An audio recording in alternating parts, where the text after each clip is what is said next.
Hey little buddy, today I'm going to show you how to raccoon proof your deer feeder. So I've got my Moultrie 250-pound capacity gravity fed deer feeder, and I'm going to do a couple things to keep the raccoons from getting our feed, because a lot of times what will happen is you will end up feeding more corn and stuff to raccoons than you would the deer. So we're going to do two things. We're going to raise it up, and we're going to put some grease on the pole so they can't climb. So they won't be able to reach. We'll put it high enough to where they won't be able to reach the part where the feed actually comes out, and then we're going to grease the legs so they can't climb up. Okay, so I'll show you how to do it. Okay, the first step is to cut these extender legs to length. So they come in a pack of 6, and you get these off Moultrie's website. But they're 18 inches long, which is a little bit too long. So what I do is I cut 4 inches off, which gives you a 12-inch extension.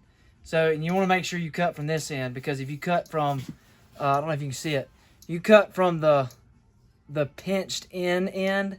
This is the end that goes into the feeder legs. So you don't want to cut those off. You want to make sure you cut the square end off. So I'm going to do that, and then it'll be the perfect length to make sure the raccoons don't reach up and grab the lip of the feeder.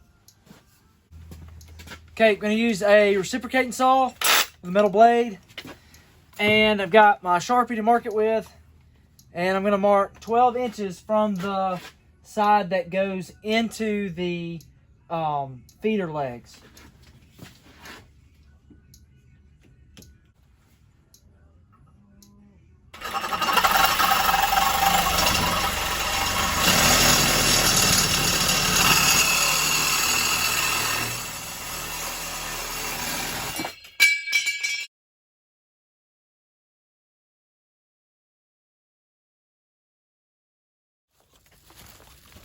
Okay, so the next step is we're going to assemble the feeder. We're going to put the legs on and get it all set up, and then we'll have it ready for the second step.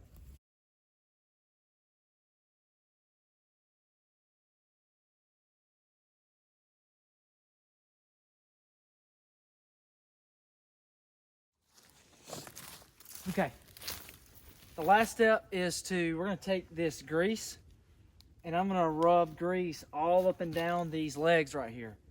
And what that does is that keeps them from being able to climb up the pole here and grabbing this and just sticking their hands in and getting the corn straight out.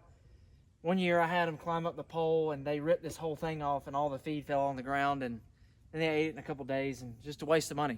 So this is really effective in keeping them off. So I'm going to do that. I always use a glove just so I don't get my hand all greasy. I know, not very manly, but I do it. So any grease will work. This is some old all-purpose grease we had. If you just get regular grease you put in a grease gun, that works great too. So here we go.